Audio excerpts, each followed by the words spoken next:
వేల్పులో మాజీ మంత్రి ఎమ్మెల్యే వేముల ప్రశాంత్ రెడ్డి ఆధ్వర్యంలో నిరసన తెలిపారు.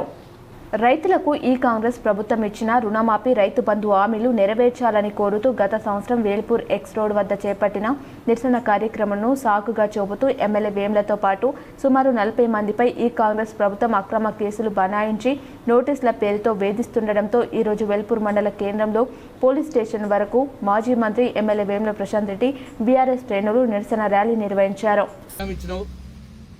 మొత్తం క్లియర్గా ఇచ్చింది, ఒకటేసారి ఇచ్చినావు. ఆ ఎగ్గొట్టిన రైతు బంధు మా ప్రభు, రైతులు ఎదురు చూస్తా ఉన్నారు.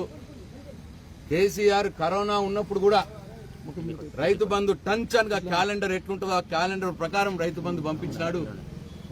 నువ్వు రైతు బంధు ఎగ్గొడతా ఉన్నావు. ఎగ్గొట్టిన రైతు బంధు ఈ స్వామి, ఇగో ఈ సీజన్ రైతు బంధు కూడా మొన్ననేమో సంక్రాంతికి ఇస్తా అన్నాడు, తర్వాత ఎలక్షన్లు అయిపోయినాక అన్నాడు. ఇప్పుడు సంక్రాంతి అయిపోయింది, ఎలక్షన్లు అయిపోయినాయి.